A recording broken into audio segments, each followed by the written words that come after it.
Imagine paying $3 million for a receipt, Right. only to find out that the item you bought can be perfectly duplicated by a 5-year-old for absolutely free. It sounds completely absurd, doesn't it? It really does.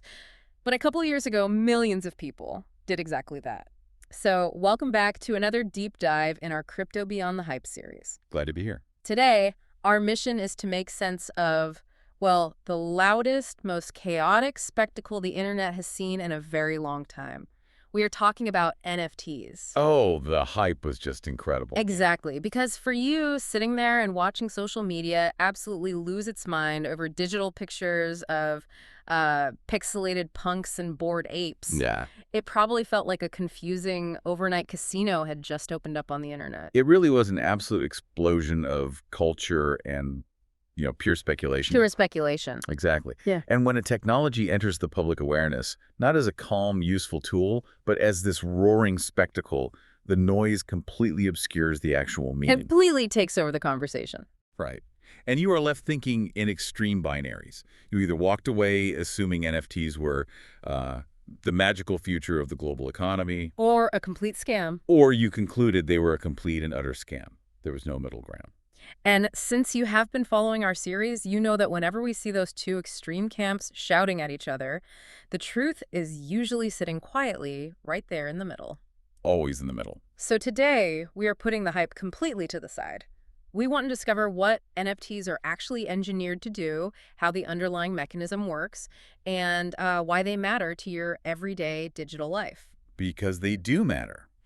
To look past those noisy headlines, we have to start by demystifying the basic building block. Let's do that. The name itself, non-fungible token, is incredibly dense. I mean, it sounds like high-level financial jargon designed to keep ordinary people out of the conversation entirely. It really does. So let's unpack that quickly, because since we've been tracking the crypto landscape together, you likely already know the basics of fungibility. Right, from our earlier conversations. Exactly.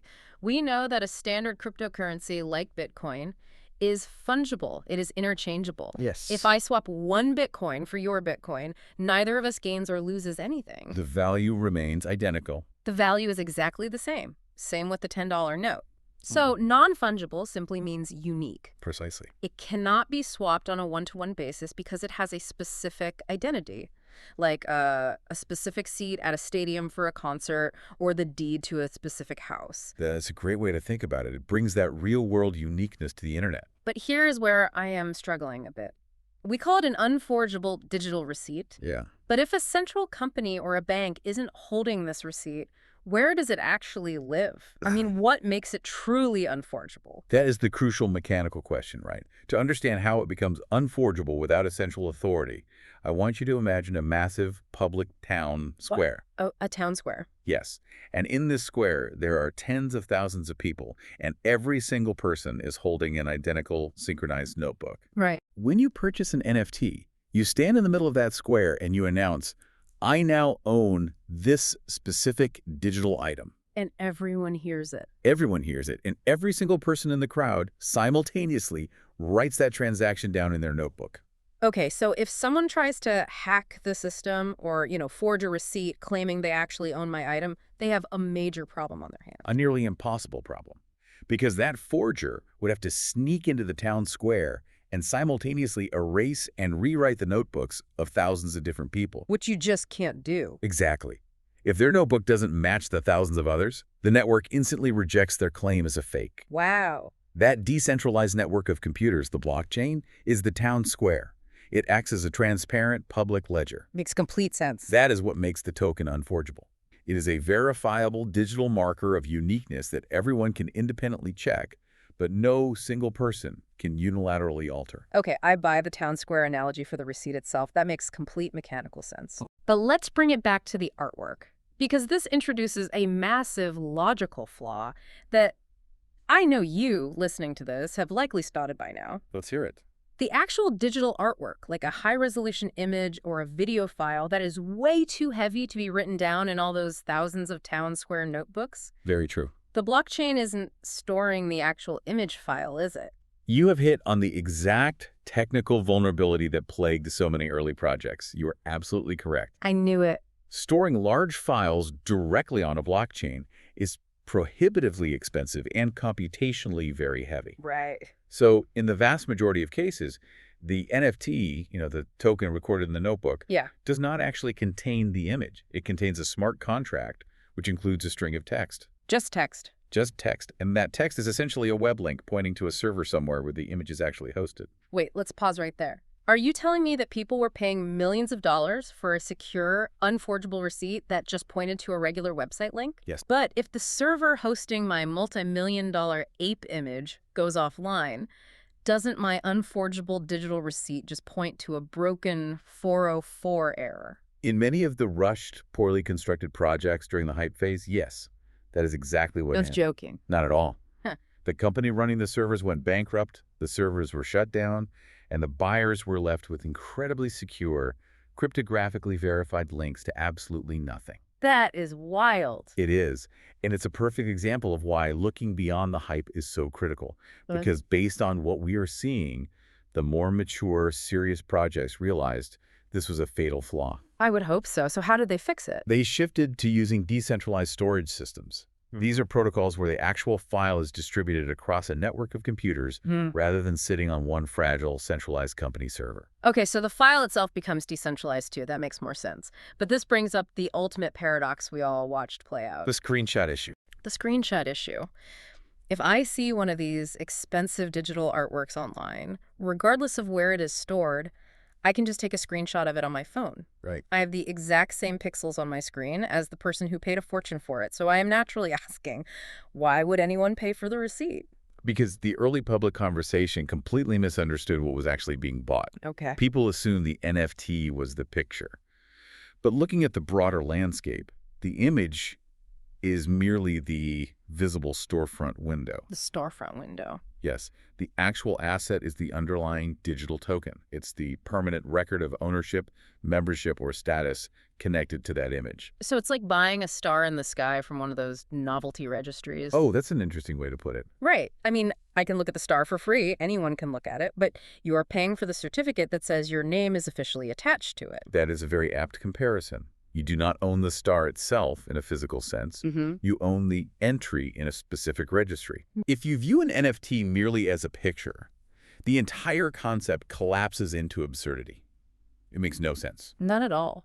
But if you view it as a verifiable digital record of ownership, a certificate of authenticity that cannot be faked, the structure suddenly makes logical sense. You might personally disagree with the ridiculous price tag someone paid for that receipt. Oh, absolutely. But at least you understand the mechanics of what they actually purchased. It's the receipt, not the JPEG. Exactly. And understanding that NFTs are essentially digital receipts forces us to look at a much deeper everyday issue. Which is? It puts a massive spotlight on how we currently interact with the digital world. Think about your own digital life for a second, and you listening this, think about your daily habits. Oh. We stream our music on platforms like Spotify. Right. We buy software subscriptions instead of owning the actual programs on a disc. We build massive online identities, storing thousands of personal photos and professional contacts on huge social media servers. Yeah, we practically live our whole lives online now. We live highly digital lives, but we don't actually own a single piece of it. Oh, wow. I never really thought about it like that. We are effectively permanent tenants in digital buildings owned by giant tech corporations. Tenants, that is the perfect word for it. Yes. If a platform decides to ban your account tomorrow, or if a streaming service loses the licensing rights to your favorite album, your access just vanishes. It is gone instantly. You have no recourse. You don't actually own your playlist. You don't. And this structural imbalance is exactly why the underlying technology of NFTs matters far beyond the noise of pixelated artwork. So it's about shifting that power dynamic. Precisely. What we are seeing from the research into digital property rights is that this technology suggests a brand new model for the internet. Okay, let's look at the bigger picture then. It introduces the idea that certain digital items, rights, or memberships can be held directly by you in a digital wallet that you uniquely control. Without needing a tech giant's permission to access your own property. Without anyone's permission. It represents a massive philosophical and structural shift.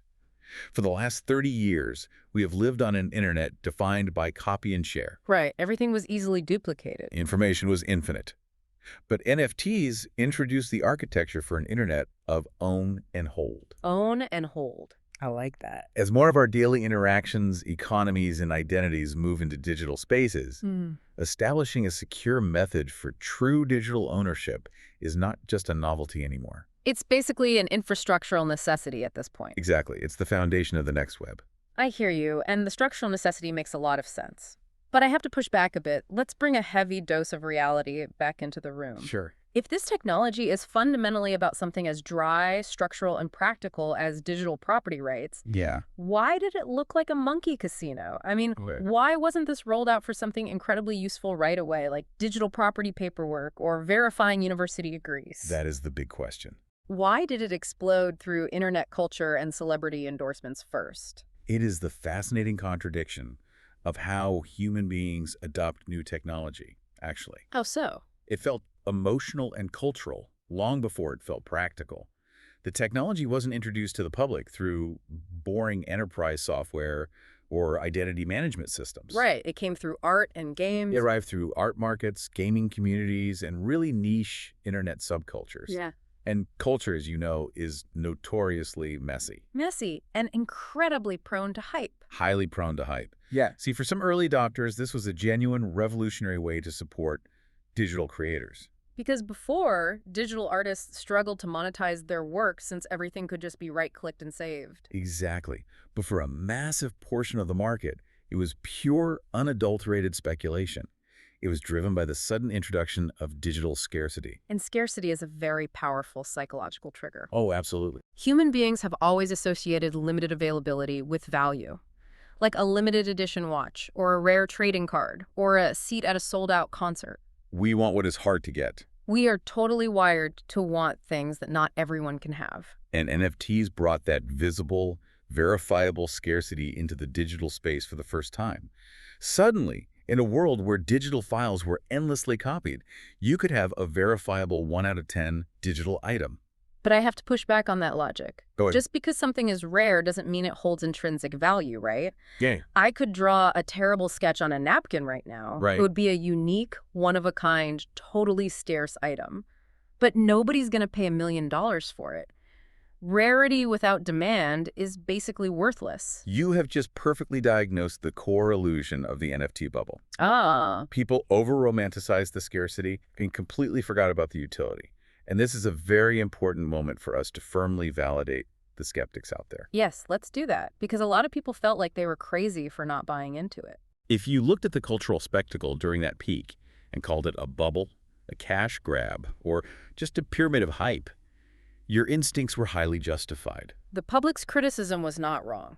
It wasn't wrong at all. We saw so many projects that were completely empty. Just massive price tags and celebrity endorsement. Exactly, but absolutely nothing under the hood. Based on what we saw during that era, the market was flooded with poorly constructed tokens, driven purely by the greater fool theory. The greater fool theory, let's clarify that for a second. That's when people buy an overvalued asset simply because they believe they can sell it to someone else, a greater fool, for an even higher price the next day. Right, it has nothing to do with the actual value of the thing. None at all. But the wisest approach for you now, listening to this, is to separate the underlying mechanism, this town square ledger verifying digital uniqueness, from the noisiest moments of human greed. That is a crucial distinction. Just because the early experiments were messy, it doesn't mean the underlying architectural shift is useless. Exactly. We shouldn't throw the baby out with the bathwater. So let's look at the landscape today. The hype has cooled down dramatically. The weak projects have mostly faded away. They have. Let's talk about the actual serious future of this technology. Give me a concrete example. How does this solve a problem I actually have today? Okay, let's look at event ticketing.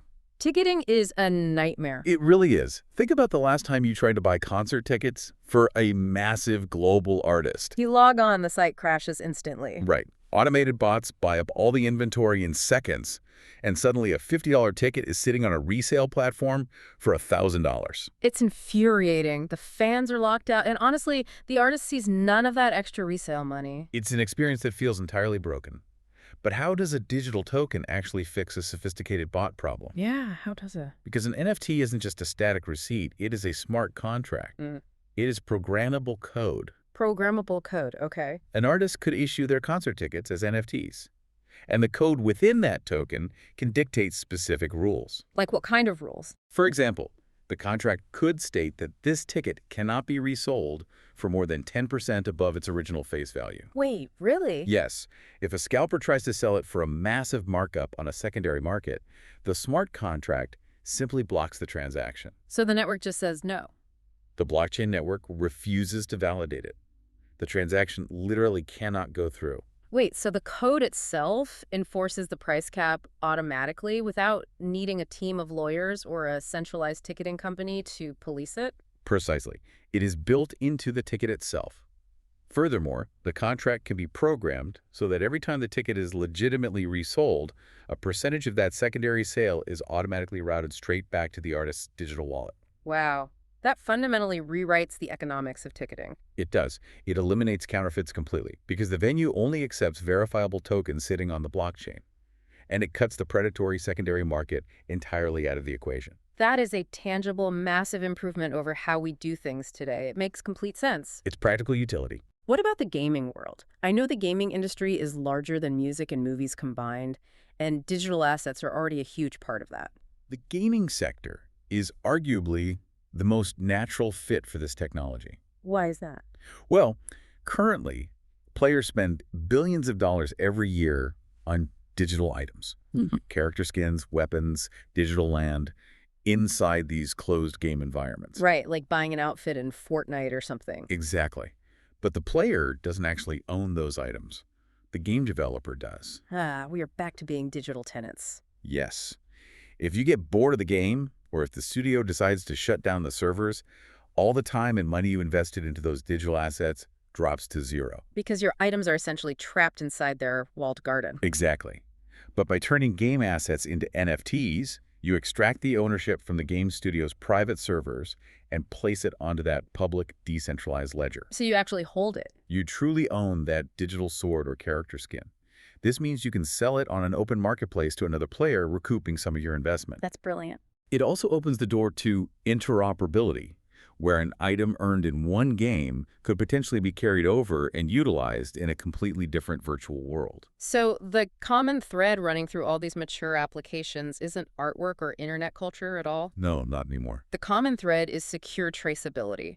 It is a direct, unforgeable way to represent a right, a record, or an access point without relying on a middleman. That is the fundamental shift in understanding right there. It's actually really exciting when you look at it that way. It is. We are seeing explorations into unforgeable community memberships, where holding a specific token grants you access to professional networks or software platforms without needing a hackable username and password. A passwordless future sounds pretty great. Definitely. We are also seeing early models of digital certification, where university degrees or professional credentials are issued as non-transferable tokens. So you could instantly prove your qualifications without needing a background check agency. Precisely. It verifies itself. So, given all of this, the massive initial hype, the very real crash that followed, and now this quiet, methodical rebuilding of practical tools. Yeah. What is the best attitude for you, listening to this, to adopt going forward? Because I think it's very easy to feel completely burned out by the topic, or maybe totally left behind by the technology. The healthiest and most strategic stance you can take right now is one of cautious curiosity. Cautious curiosity. I think we can all manage that. Let's break that down a bit. You must be cautious because the digital asset space moves incredibly fast. And quite frankly, not every new project is built on solid ground. Very true. If an application is overly complex, hard to explain in simple terms, or if it promises you rapid wealth, That's the big red flag. that is your immediate signal to slow down and walk away. But simultaneously, you must remain deeply curious. Why curious? Because the fundamental questions that this technology brought to the surface, questions about digital access, creator economics, and who actually controls your digital life, those questions are not going away. We are certainly not going back to a less digital world, are we? Not a chance. If anything, our professional and social lives are moving deeper into digital spaces. So figuring out how we securely own and control our assets in that world is critical. Exactly. Maintaining that balance of caution and curiosity allows you to learn from the architectural shifts without being pulled into the riskiest, loudest parts of the market. Let's club these ideas together and summarize the key takeaways from our conversation today so you have a clear framework next time you see these headlines. Sounds good. First, strip away the jargon. An NFT is simply a digital token that proves uniqueness through a decentralized public ledger. Unlike a standard crypto coin, it is designed to be one of a kind. It is an unforgeable digital receipt. Second, the movement was never truly about digital pictures of apes or punks. That was just the noisy, highly speculative storefront window. The deeper architectural shift is about establishing true ownership, verifiable identity, and programmable utility in a digital space. And third, the value of an NFT isn't automatic. A digital token isn't inherently valuable just because it exists on a blockchain. It relies entirely on its context. Its true value comes from what real-world or digital utility it actually unlocks for the person holding it, whether that is a secure concert ticket or a tradable gaming asset. Which leaves us with a rather provocative thought to mull over as we close. The public hype fading and the market crashing might actually be the best thing that could have happened to this technology. Wait, really? The crash was a good thing? Yes, because it proves the internet is maturing. We are rapidly moving past the era where the internet is just a giant copy machine used to view and share information. Right. It is increasingly becoming a foundational layer defined by ownership, economic participation, and verifiable status. The underlying technology acts like an X-ray machine for our digital lives. An X-ray machine. I like that. It is no longer just showing us what we are endlessly renting from tech giants. It is finally showing us what we have the power to actually own. So the question you have to ask yourself moving forward is, how will you define what you truly own in the digital world a decade from now?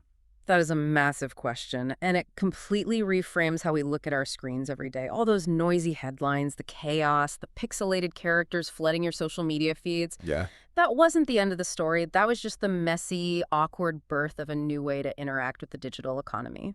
Exactly. As we wrap up this conversation, I want to encourage you to keep exploring digital culture with that exact balanced mind stay, cautious, but remain relentlessly curious. Cautious curiosity. If this deep dive helped you understand mechanics of digital ownership past the noise, please subscribe to our Crypto Beyond the Hype series. Share this with a friend or a colleague who has been asking for a simple, nonsense-free explanation of what is actually happening in crypto. And drop a comment below.